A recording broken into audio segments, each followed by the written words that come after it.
in our lives is to ultimately hear those words from our Lord and Savior Jesus Christ, that we have been faithful to whatever God has called us to in this life, to continue to proclaim the gospel of Jesus Christ until He returns or we are called home. We'll continue to do that here every night on Just the Truth.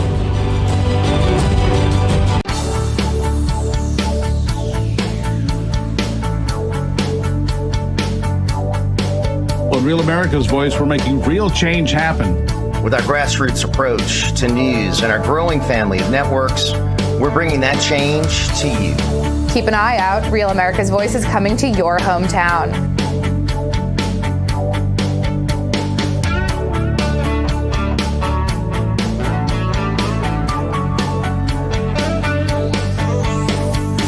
All part of the Real America Voice family. You got the War Room. And later, we hear from you, the viewer, the most important voice. We're bringing that change to you. Tune in to Real America's Voice.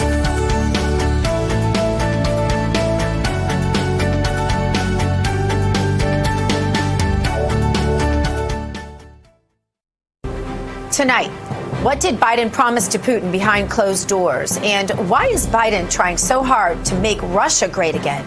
I'll tell you my thoughts on that. And Congresswoman Marjorie Taylor Greene is here with some words for Biden and Putin. And it's a race to the border. President Trump is headed there at the end of this month. Will he beat Vice President and border czar Kamala Harris to the border? Will she even attempt a trip there? And a new study on children's masks found deadly pathogens that are far more harmful to kids than COVID. We talked to the #1 expert on all the mask data. Justin Hart from Rational Ground will join us here. Dr. Gina PrimeTime starts now.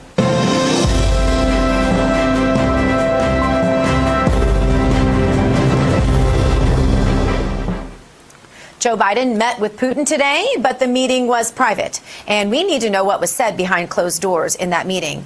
The media and the left, and even many Republicans, suspected our last president of being an agent of the Russian government. So I think a fair question to ask, is Joe Biden working for Putin or for the United States?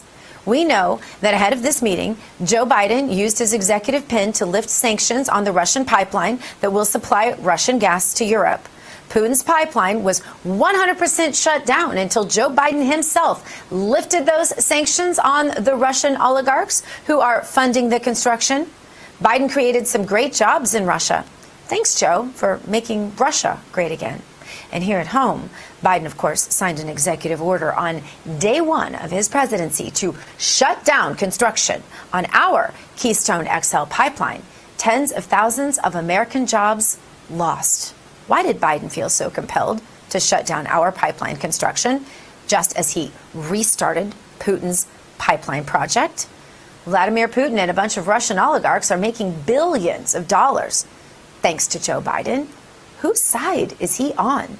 You probably won't be surprised to hear that Democrats have a long history of working with Russians against American interests.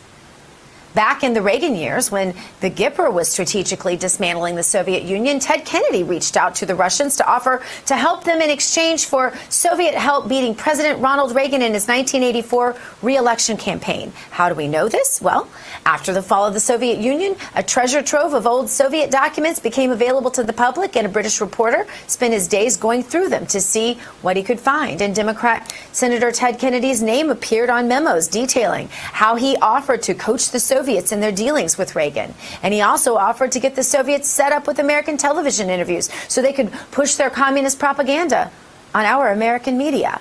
All Kennedy wanted in return? Their help beating Reagan. Ted Kennedy should have spent the rest of his days in prison after that was uncovered. But the two-tiered justice system was already in full effect decades ago. And we know that Hillary Clinton passed money through law firms in order to fund the Steele dossier full of Russian disinformation in order to hurt Trump in 2016, back in the election. Hillary loved receiving that Russian help, but it wasn't enough to win the election, was it, Hillary? Then there is the infamous hot mic moment where Obama told the Russians that he could give them what they want after the election, remember? My last election, yeah. After my election, I have more flexibility. Yeah. I understand. I transmit this information to Vladimir and Stanley.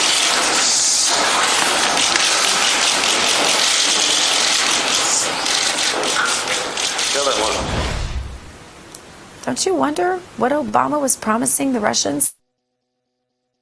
The media was very interested in finding out, but hot moments like that, exactly why Biden met privately with Putin today. Can you imagine what might have slipped out of Biden's mouth if they did a public meeting or a press conference side by side? He would probably say something like this. What do you say to Vladimir Putin? To answer the first question, I'm laughing too. They actually, well, look, I mean, he has made clear that the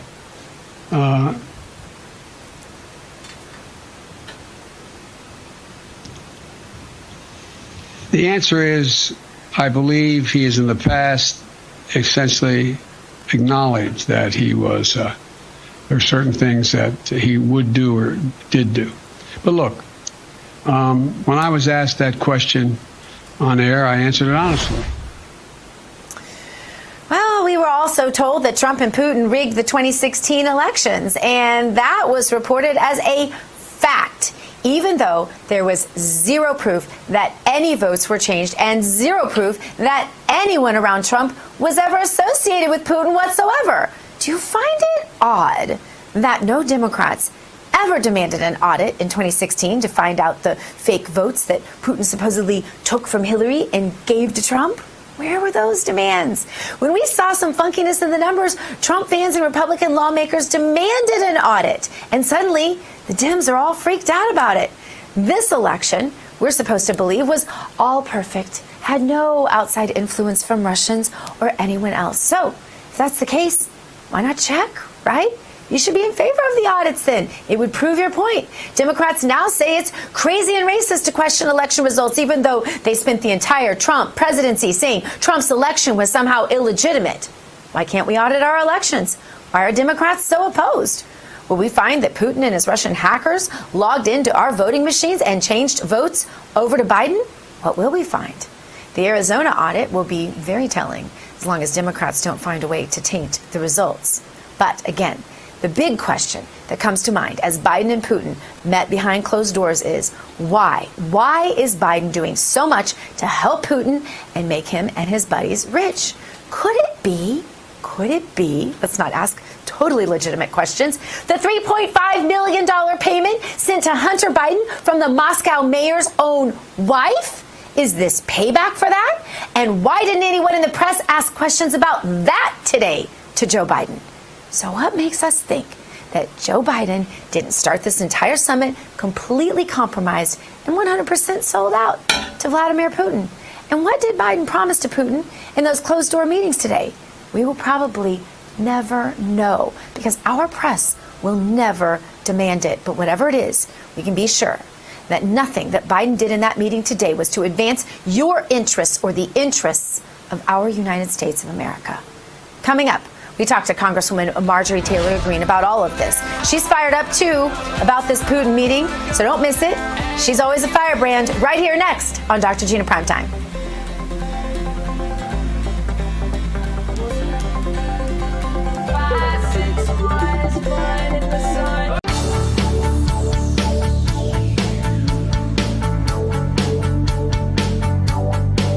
On Real America's Voice, we're making real change happen. With our grassroots approach to news and our growing family of networks, we're bringing that change to you. Keep an eye out. Real America's Voice is coming to your hometown.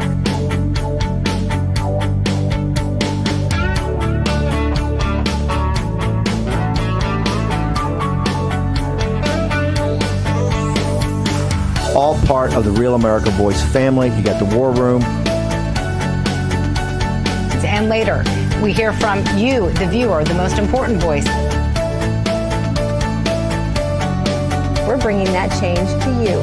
Tune in to Real America's Voice.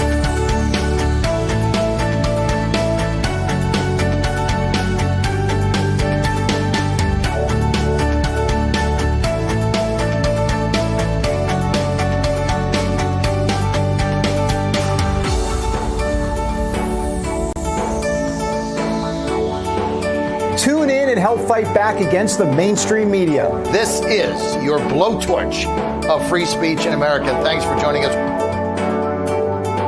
all part of the Real America Voice family. You got the War Room.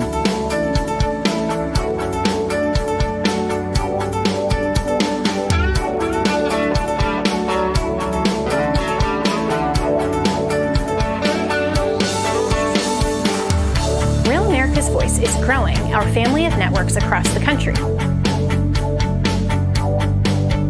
And thank you for joining me tonight, everyone here at your new home for Real News, Real America's Voice.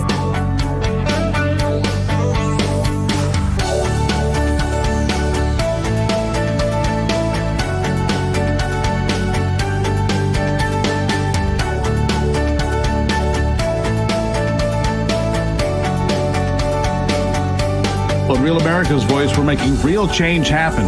With our grassroots approach to news and our growing family of networks, we're bringing that change to you. Keep an eye out. Real America's Voice is coming to your hometown.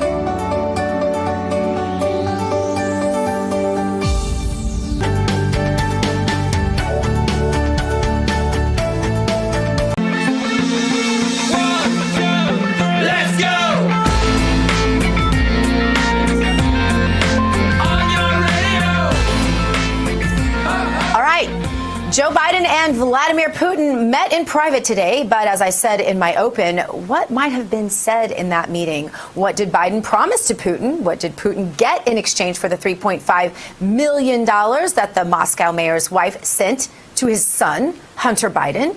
Or did Biden already pay all of his debts to Putin by closing down our pipelines and removing the sanctions on the Russian gas pipeline? How is this not collusion? It would be nice if anyone in the media would ask these kinds of questions to Joe Biden. Someone else who would love to know the answers to those kinds of questions is my next guest, Congresswoman Marjorie Taylor Greene. Congresswoman, so great to see you. Always an honor to have you on this program. Thank you for having me, Dr. Gina. I'm happy to be here with you. Tell me, can we trust Biden in a room with Putin? He's already handed over our energy independent to Putin, who we know has taken advantage of him and his family already, and not to mention our country. How is he not compromised, and why is no one asking these questions in the media on the national scale? Well, that's probably because they don't have you up there interviewing President Biden, and they're not having people like you in the White House press room asking these good questions. And in all actuality, can we trust President Biden in a room with Putin? I don't think so. I think his own handlers can't trust him in a room by himself, which is obvious. He's not sure of what he's saying from 1 minute to the next. And then he even asks questions out loud, and he says statements like, I don't think they want me to say this. That's concerning. We have a lot to be concerned about the president of the United States and his mental capacity.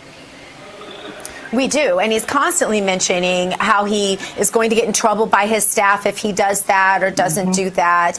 He's constantly losing his, not just his way, got lost, accidentally went into a civilian cafeteria at the G7 summit. And it isn't funny, but I mean, you have to laugh. He forgets what he's going to say, absolutely cannot get himself to state the Declaration of Independence, even though just the first couple of lines of it, on and on. It's really at an embarrassing point.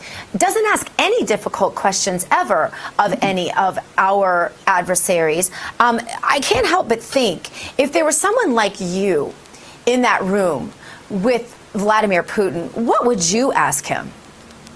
My conversation would be a lot different with not only Putin, but with leaders from all over the world. I would hold him accountable for issues that threaten America's security. For example, the cyber attack on the Colonial Pipeline. That was something that shut down the oil and gas flow for the entire Southeast, hurt our economy, threatened basically the security of our nation. These are the types of questions that I would have brought up, and I would have demanded answers and demanded action following those answers. And this is something that President Biden is incapable of. He's an embarrassment to our nation at the G7 summit, bumbling and fumbling around. He doesn't look like a leader. He looks like someone that is being led. And America doesn't need to have a president that needs to be led. We need a president that does lead. And we had that president. That was President Trump. He truly showed the world what it looks like to put America first and to lead with America first. So God bless President Trump for that. And we're in big trouble with President Biden. Congresswoman, on NBC, Vladimir Putin was asked about political assassinations in Russia, and he brought up the killing of Ashley Babbitt by a Capitol police officer. Listen. Of course not. We don't have this kind of habit of assassinating anybody. That's one. Number two is, I want to ask you, did you order the assassination of the woman who walked into the Congress and who was shot and killed by a policeman? Do you know that 450 individuals were arrested after entering the Congress? And they didn't go there to steal a laptop. They came with political demands. 450 people have been detained. They're looking at jail time between 15 and 25 years, and they came to the Congress with political demands. Isn't that prosecution for political opinions?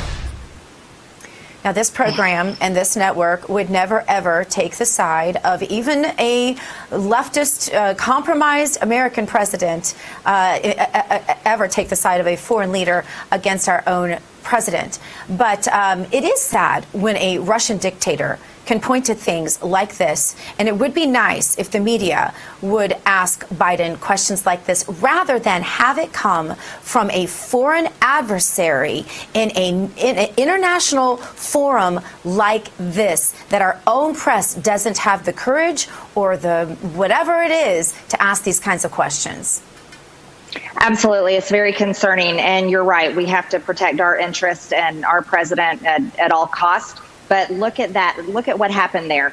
Putin was able to use a political attack on our president and the administration in place right now. And that's extremely concerning, because those are the same questions that many American people are asking, is the same question that Putin just asked. Now, the real question that we all do need to discuss and are definitely concerned over is what is happening to the people that have been arrested and are being held in the so-called deplorable jail. And that's the folks that are being held on misdemeanor charges and refused bail. And they're being held in solitary confinement, possibly up to 24 hours a day. This is concerning. But we also need to ask questions of our FBI. Did the FBI have operatives in these groups, the Proud Boys, the Oath Keepers, and how much was their involvement in the January 6th riot that happened at the Capitol? The other questions we need to ask is, do they also have operatives, and are they working hard in other groups like Antifa and BLM? And what accountability is happening there? Because we've seen tremendous riots over the summer of rage, and we have not seen much outcome or people being truly prosecuted in the same manner, the people that were arrested on January 6th Capitol attack. These are questions that I began asking recently, because we cannot treat prisoners or treat people that are being held in jail any differently than we would treat any other person held in jail for something they've been arrested for. And are they being treated as political prisoners, or are they being treated fairly? And all the evidence and the information coming out is they're being treated unfairly, like political prisoners. And for the president of Russia, for Putin to be able to use that kind of attack on our president of the United States is very concerning, and shows the weakness that Joe Biden is demonstrating to the world, and that this administration is also demonstrating to the world. All right, I know that you have introduced your Fire Fauci Act, and that bill has been building steam. And now we know a lot more about Fauci. And what do you want to tell our audience about that? I just wanted to tell everyone that this is an extremely important bill. And I know that they know exactly what I'm talking about, because this entire country suffered from COVID-19 for the past year. Not just our country, but the entire world suffered. And we need to hold people accountable. This is it's very obvious from the information that we've been able to read, to see, and informants, even people that have left China and are bringing in the information and saying this is a man-made virus made in the Wuhan lab. And it looks very clear that money for United States taxpayers' dollars funded the lab and funded the gain of function research that led to the development of COVID-19. And if that's the case, what is the purpose of this virus? Is it a bioweapon? And if it is a bioweapon, why was it created and what was the intent for its use? We should never be changing viruses to kill people anywhere. This is a horrific thing, and it has caused many people to die, and it's shut down our economy. It's ruined our children's lives. People have committed suicide, and there is no amount of money that can repay that. Not only do we need to fire Dr. Fauci, we need to launch an investigation, and that's what my bill does, launches an investigation. What did they know and when did they know it? And then lastly, we need to hold China accountable. They are accountable for what they've done. This virus came out of the Wuhan lab in China, and they owe America. Biden has been fumbling around a little bit and looking so weak on the world stage. I don't want to forget, though, about what's happening on our border. President Trump and Texas Governor Abbott have scheduled a trip to the border at the end of this month, doing what essentially Biden and Harris will not do. It looks like Trump is going to beat them, Kamala and Joe Biden, to the border. I wanted to give you a chance to comment on that as well. Well, this is a tremendous failure for our country, especially after the past 4 years. President Trump and his administration worked very hard to secure the border, worked very hard to build the wall. It wasn't yet finished, but it needs to be finished. Building up ICE, building up the Border Patrol, enforcing these law enforcement agencies to secure our nation's border, which is so very important. We have to stop human trafficking. We have to stop drug trafficking. But now we have the Biden administration in place, and Kamala Harris is supposed to be the border czar, yet she hasn't even been to the border to see what's going on down there. Instead, she's been to Guatemala and she's been to Mexico. And these are the people that she's focused on, is the people that she claims are fleeing their countries because of so-called climate change and coming to our country. Well, that's an absolute lie, and even the president of Guatemala told them so. No, these people are coming to your country because Joe Biden invited them to come. And this is another embarrassment to the world. This embarrasses America. If we're going to have a border, we need a strong border, and we need to enforce our border laws. And I thank God that President Trump is interested to go to Texas to see Governor Abbott, and he is going to the border to highlight this again, because we need as many people as possible to pay attention, because we have real problems down there. There's evidence coming out now that the cartels, not only are they being heavily funded with all of this so-called migration, that it's a big business. They're trafficking people and drugs and everything else across our nation's border, but the cartel is also entering into our country. And we know the results of that, the dangerous gangs, MS-13, and all of the horrible crimes and murders and drug deals that go on there. And this is a true threat to America's security, and we've got to work hard to secure our border. And this is where Republican governors can really make a difference, like Governor Abbott. He said he's going to build the wall. Let's build the wall along Texas. That's something that he can be so proud of, and all of Texas and the rest of the country would appreciate. Build the wall at Texas and shut the border down. There should be entrances and exits, but it shouldn't be wide open for anyone just to flow across. And then lastly, use the Texas National Guard. I'm sure that Georgia would send some as well, and we could secure that border in Texas. I think it's a good plan. One of the things that is the most upsetting about you to the left is that you continue to attract press in numbers larger than much of the leadership on the Democrat side. And I read this a lot on Twitter, how upset they are that the press gives you so much attention and follows you around all the time with microphones. And that's just very, very annoying to them. But the left has tried to take out their aggression on you, putting everything you say and do under a microscope. And one of the ways they've tried to harness you has been to fine you for not wearing a mask. And you've been fined thousands of dollars, literally, for not wearing a mask. And then today, the group Rational Ground came out with a study. They analyzed I believe it was 6 or 8 masks from children, school-aged children. They analyzed the bacteria on the inside of those masks. And there were many things found on the inside, but some of those things found were the bacteria that causes pneumonia, tuberculosis, meningitis, sepsis, encephalitis. The list goes on and on. The antibiotic-resistant meningitis also, food poisoning, Lyme disease, diphtheria, Legionnaire's disease, and the list goes on. It is quite terrifying. Congresswoman, it looks as though you might have a countersuit against those who impose these fines on you. Is that something you would plan? Absolutely. Based on that list, it seems like people are trying to kill you by forcing you to wear a mask that contains all of those disgusting diseases. These are diseases that kill people. And this is, even Dr. Fauci in his emails was telling people that masks don't work. Well, they may not work. They didn't work stopping the spread of COVID-19, but they also worked in making people sick. And who knows how many people may have died from wearing masks. We don't know those numbers either. It's funny, I didn't see on that list COVID-19. Maybe I missed it, but I would like to know in that study how much COVID-19 they found in those germ bacteria-laden masks. That would be the real question. I definitely have a good countersuit now that I know about this study.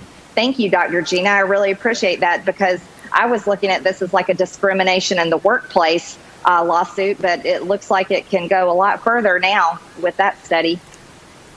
Well, and the thanks goes, of course, to Rational Ground. And Justin Hart, will have him on actually in the next segment asking him all about this. But Congresswoman, I keep switching topics, but there's so much happening and so many crises in Biden's America. Inflation, a huge problem. Yeah. Biden doesn't seem to know what to do about that, or maybe he just doesn't care. But I wanted to get your comment on what do you think is in store for Americans and their pocketbooks, because this is getting really scary. People don't know what to do. I'm so glad you brought this up. And, I've been a business owner, and this is an area that I feel very confident talking about. Let's talk about stagflation. This is not a term that they talk about a lot lately, but this is exactly what's happening. Stagflation is when you have inflation of prices, just like you're showing right now on the screen. You're showing how much the cost of goods is rising, and it's rising rapidly just in the past 5.5 months. And so this is a big problem. But when you pair that inflation with the slowdown in manufacturing, which is what we have seen, because we're paying people to stay home and they're not returning to work. And I can tell you this is true, being in the construction industry for so many years, to get building supplies, to get windows, to get appliances to job sites. We're talking about a month and to 3 to 4 month delay in manufacturing and getting these much needed materials to do the jobs on the job site. This is showing a real pairing of inflation and the slowdown and decrease in manufacturing. And that is called stagflation. And that is very, very dangerous for an economy. And so we have big problems that are not being fixed. And the reason why they're not being fixed is because we're still paying out federal unemployment insurance. That needs to stop immediately. We need to get people back to work. We need to stop punishing small businesses and stop punishing the American people by having policies in place that stifle our economy and stifle our growth. And this is why it's America last for the Biden administration and the Democrats. But we need to put America first. And that's exactly what I'm working very hard to do. And speaking of America First, we've been covering your America First rallies. Do you have any more of those scheduled? You know what? I'm glad you asked, because we are having a planning session later on tonight to discuss dates and locations. So that's funny that you asked me about that. I just talked with Matt a little while ago, and we're very, very excited. You see, America First rallies are so important, and here's why. We're bringing people together, bringing back hope, but it's the bringing people together in person that is so important, because this is where connections are made. And so when we bring an America First rally to, say, your town or someone else's town in some state, they're able to come together and they meet people, and they're finding like-minded people that love America and want America First policies. And this is how they're putting it into action. The friends they make at the America First rallies, they're going in into their school boards and making a difference. They're going into their city council, their county commissioners, and they're truly able to make friends.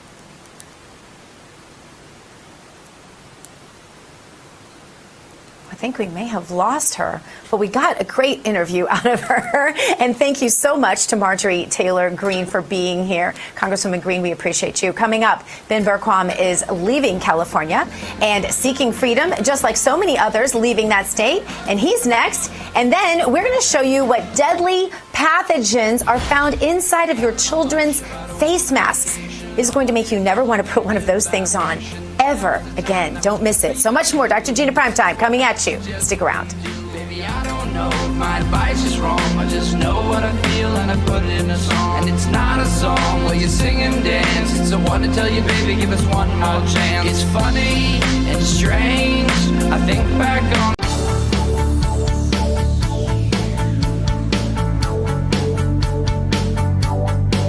On Real America's Voice, we're making real change happen. With our grassroots approach to news and our growing family of networks, we're bringing that change to you. Keep an eye out. Real America's Voice is coming to your hometown.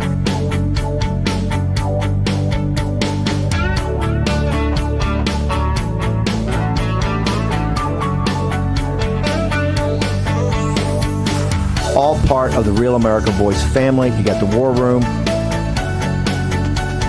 And later, we hear from you, the viewer, the most important voice.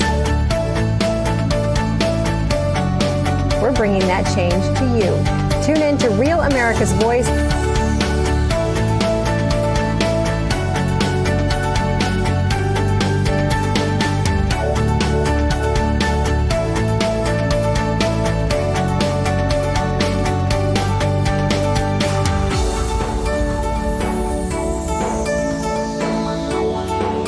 Tune in and help fight back against the mainstream media. This is your blowtorch of free speech in America. Thanks for joining us. All part of the Real America Voice family. You got the War Room.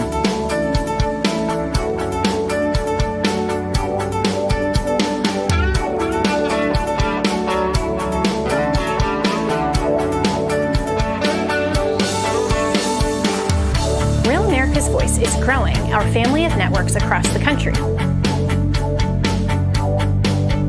And thank you for joining me tonight, everyone here at your new home for Real News, Real America's Voice.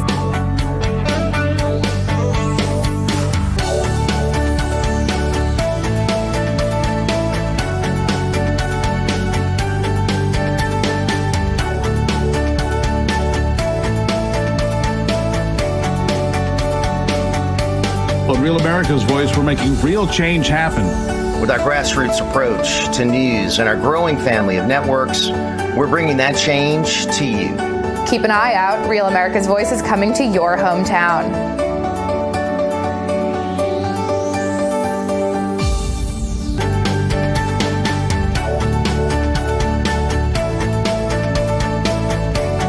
All part of the Real America Voice family. You got the War Room. And later, we hear from you, the viewer, the most important voice. We're bringing that change to you. Tune in to Real America's Voice.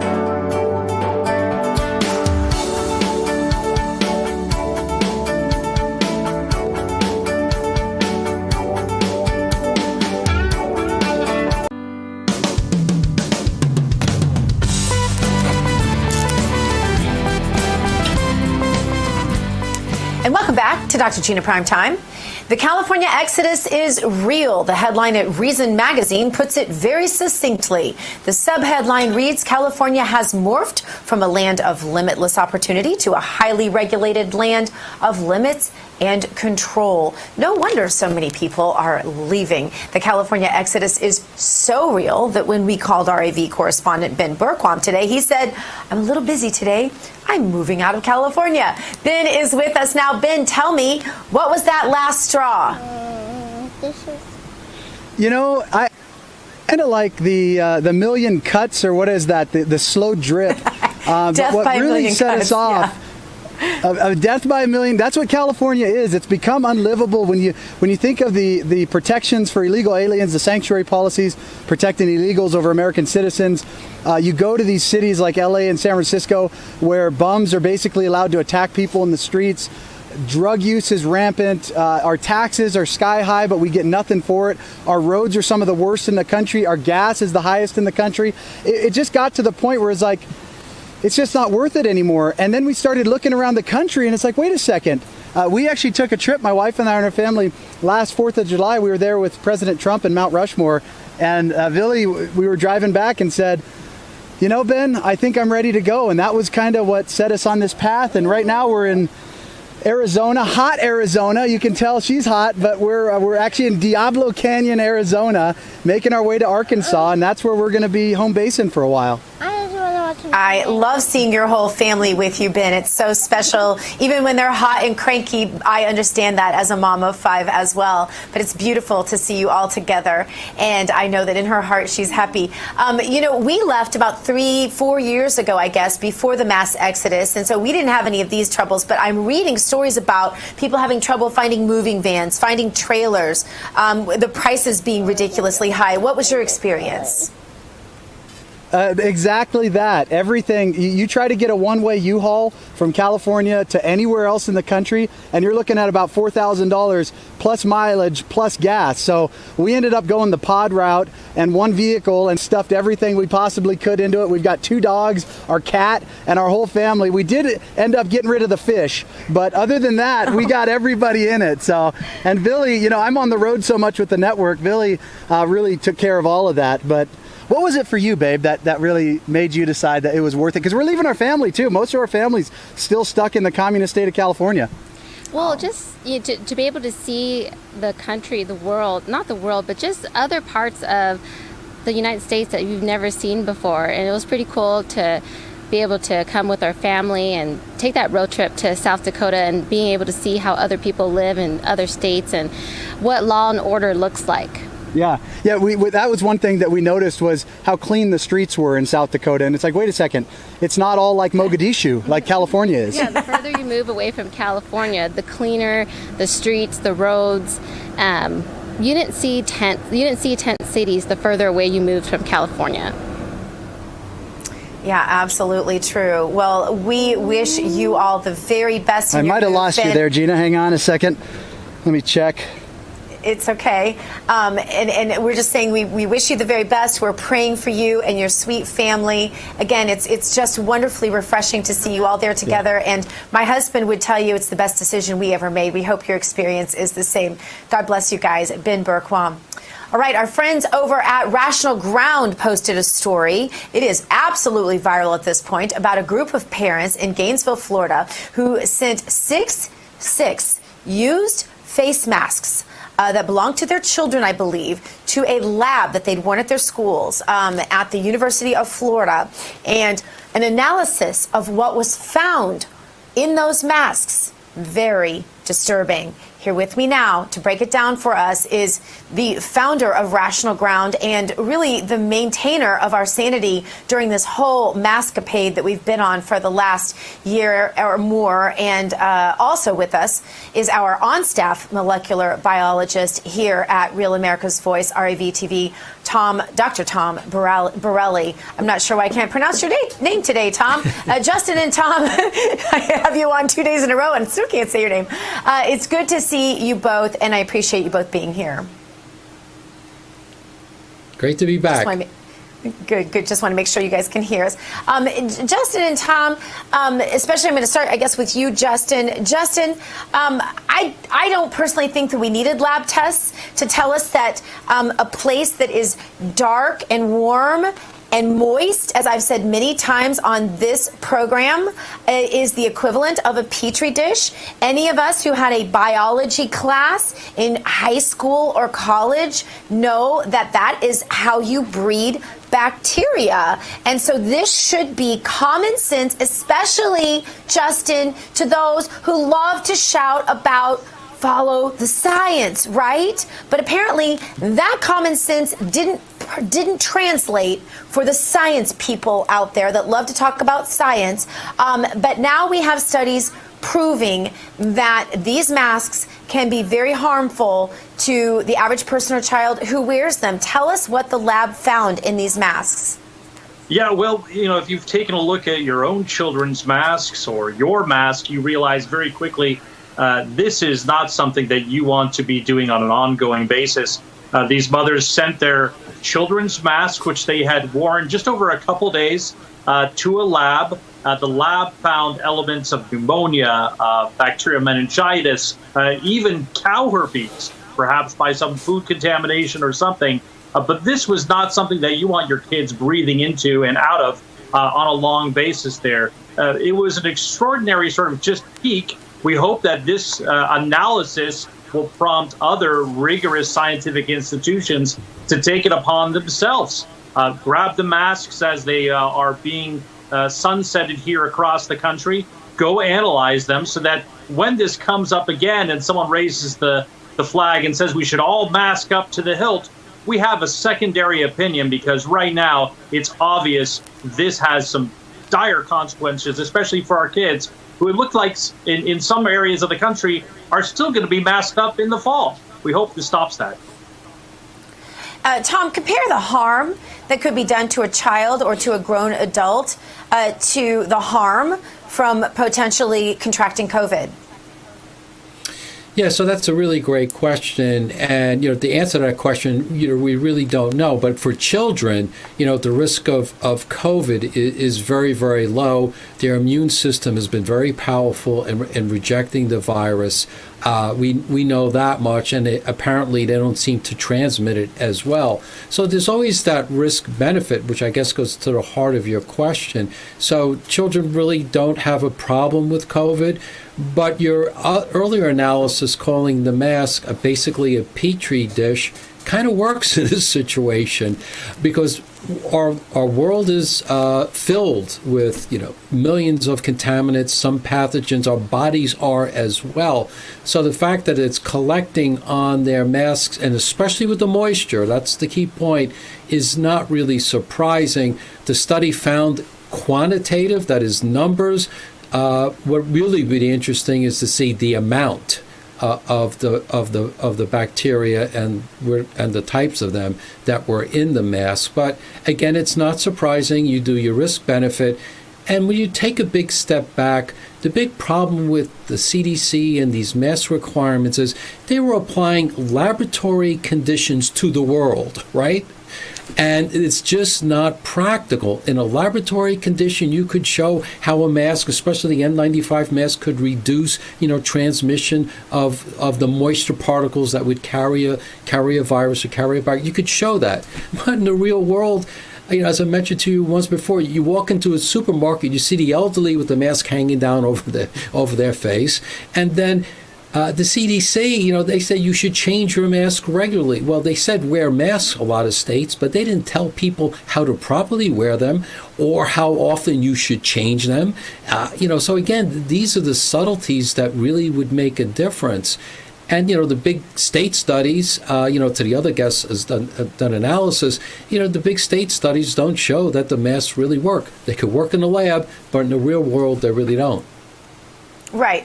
And one of the things that Justin's group has pointed to, Rational Ground, many times, is that the masks that might possibly be advisable would be that of a true surgical mask, which no one could even get a hold of during the whole pandemic anyway. But for surgical masks, those are for preventing, mouth, saliva from going into an open wound during a surgery, and oxygen is pumped into the surgical room to compensate for the fact that the doctors, the surgeons, would otherwise experience oxygen depletion inside of that mask, just as all of the people forced to wear them over the past year have, and those health implications, which we're not even getting into today for lack of time. Some of the things found inside of these masks is shocking.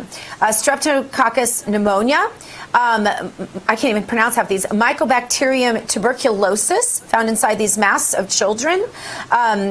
There's meningitis and sepsis found inside of them.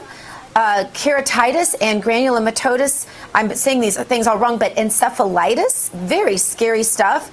I mean, we don't know how many people died because they were wearing these masks. The list goes on and on. There was food poisoning found inside of them, Lyme disease, not Lyme disease, but the bacteria that causes Lyme disease, Borrelia burgdorferi. I'm botching all of these. You can come back and correct me, Tom. But I mean, the list goes on and on. There's literally a whole list that is so long, I can't even tell you. Legionnaire's disease, the bacteria that causes Legionnaire's disease, staph infection, which my own son got, and we could not get to go away. I ended up pulling him out of his school this year because they were still forcing masks. And this was a private Christian academy that wouldn't listen to the actual real science. And this is the type of staph, by the way, not the kind my son got, but the kind that they found inside of the masks in this particular study that has a high morbidity rate. So this is very serious. And then they had also found the kind of staph that causes meningitis and sepsis.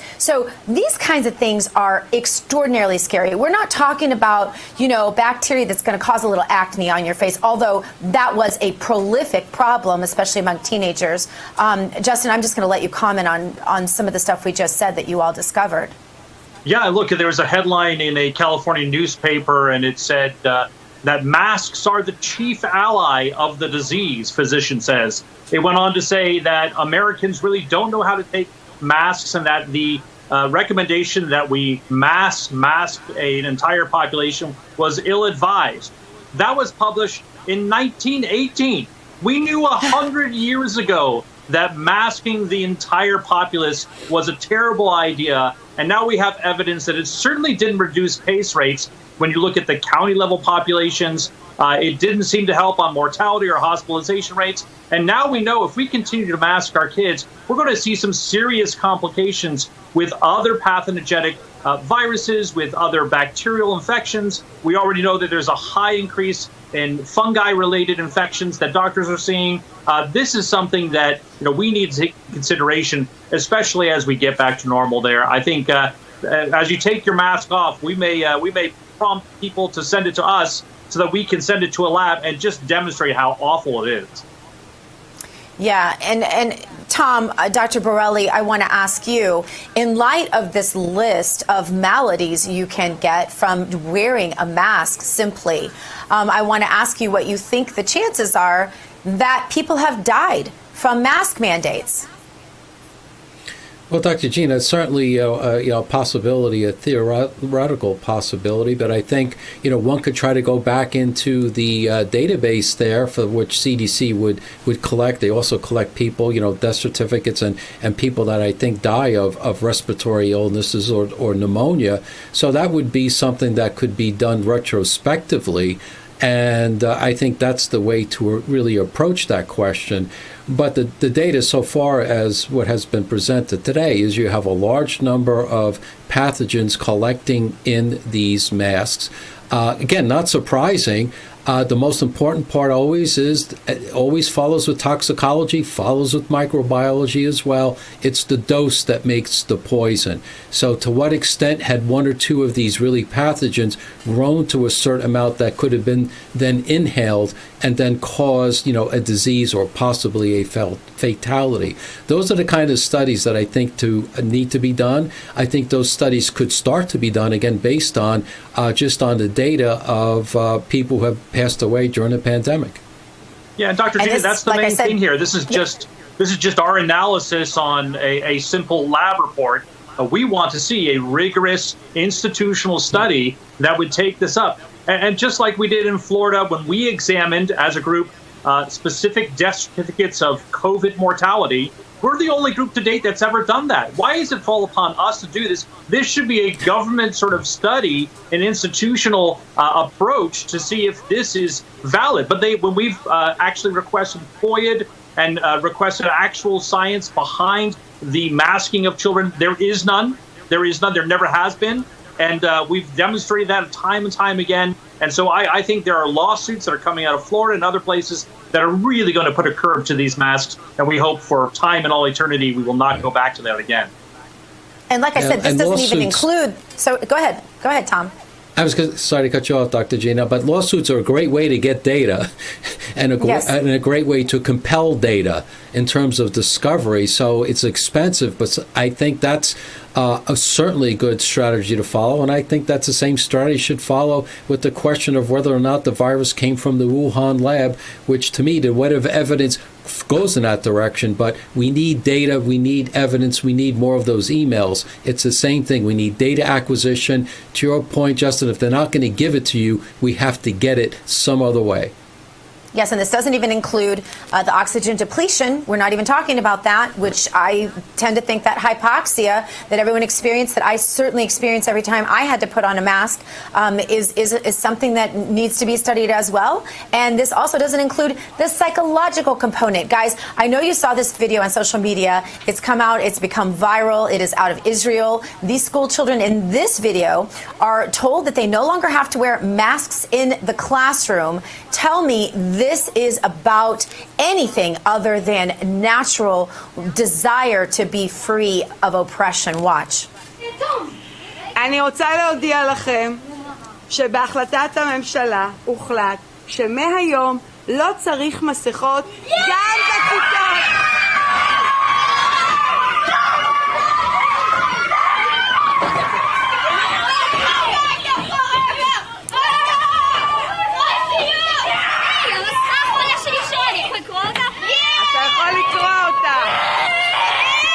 חברים, לא צריך מסכות!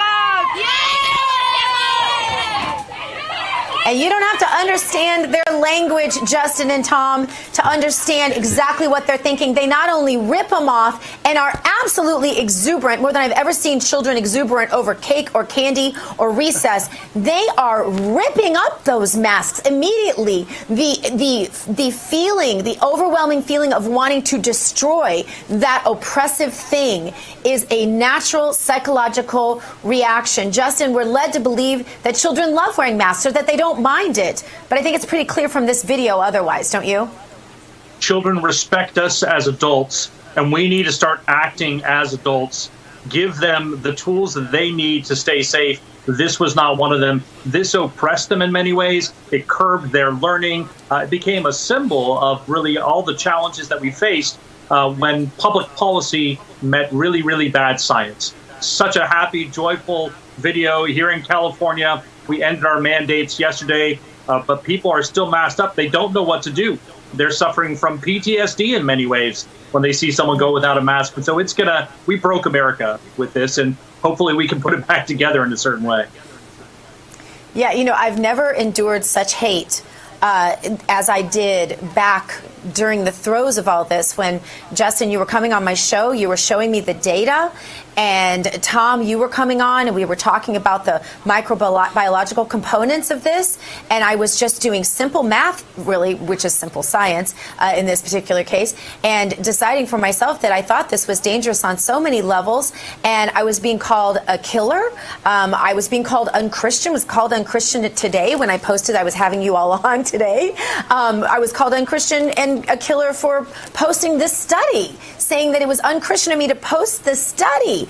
What kind of brainwashed do you have to be to think it is unchristian or in some way, in any way hurtful to people to give them information about what's inside of something that they're wearing on their face that could be hurting them and their own children? I don't know where we are in the psychosis of this nation, but I'm glad to have you two thinking critically, thinking clearly, and thinking rationally, and that happens to be the name of your organization, Rational Ground. Justin Hart, thank you so much for being here. Dr. Tom Borelli, thank you so much for being here 2 days in a row.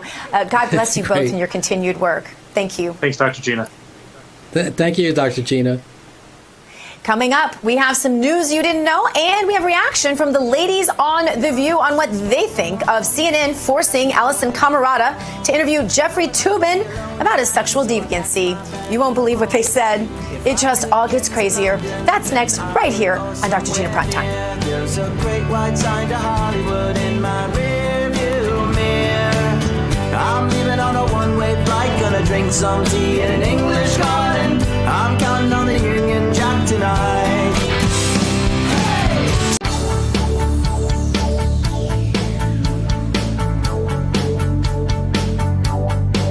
On Real America's Voice, we're making real change happen. With our grassroots approach to news and our growing family of networks, we're bringing that change to you. Keep an eye out. Real America's Voice is coming to your hometown.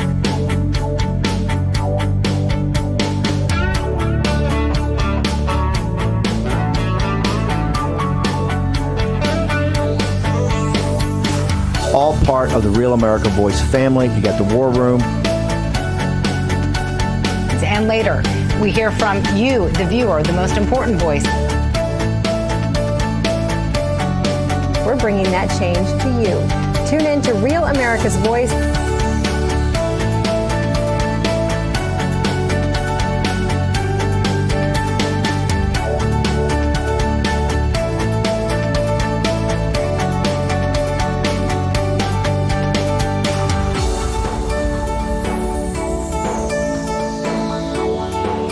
Tune in and help fight back against the mainstream media. This is your blowtorch of free speech in America. Thanks for joining us. All part of the Real America Voice family. You got the War Room.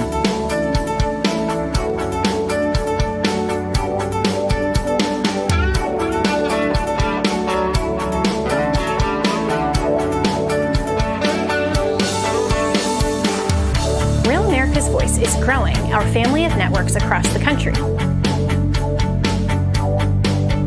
And thank you for joining me tonight, everyone here at your new home for Real News, Real America's Voice.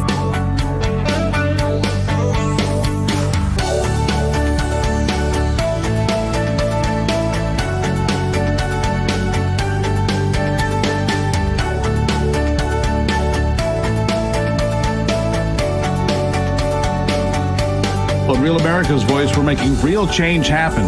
With our grassroots approach to news and our growing family of networks, we're bringing that change to you. Keep an eye out. Real America's Voice is coming to your hometown.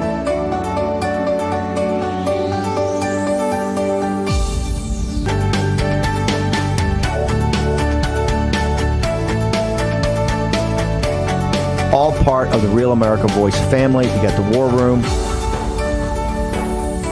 And later, we hear from you, the viewer, the most important voice. We're bringing that change to you. Tune in to Real America's Voice.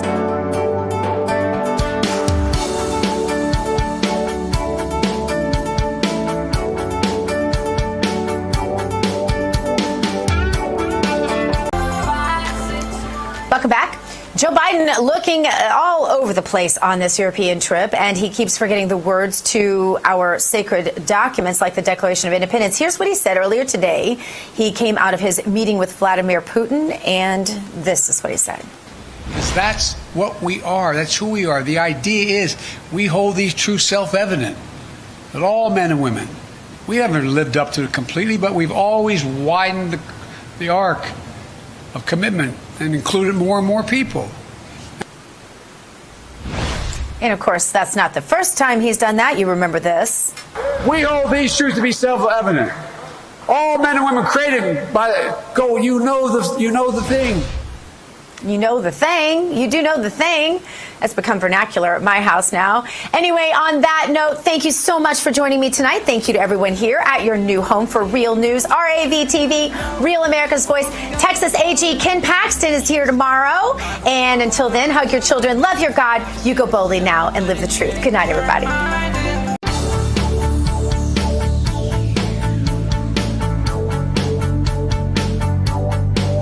On Real America's Voice, we're making real change happen. With our grassroots approach to news and our growing family of networks, we're bringing that change to you. Keep an eye out. Real America's Voice is coming to your hometown.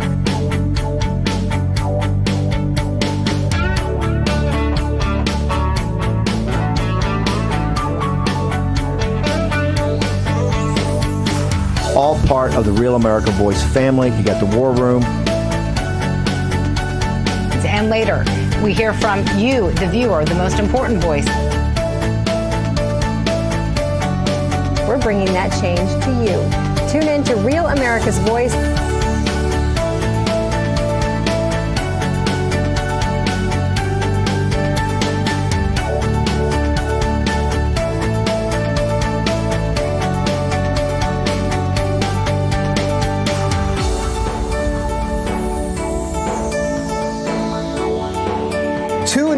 help fight back against the mainstream media. This is your blowtorch of free speech in America. Thanks for joining us. All part of the Real America Voice family. You got the War Room.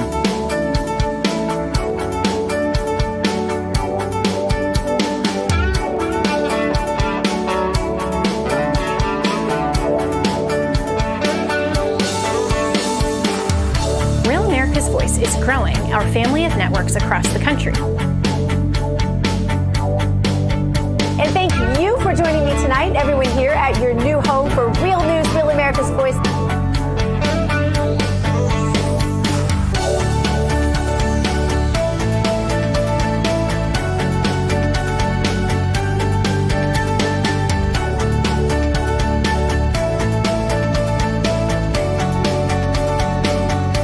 On Real America's Voice, we're making real change happen. With our grassroots approach to news and our growing family of networks, we're bringing that change to you. Keep an eye out. Real America's Voice is coming to your hometown.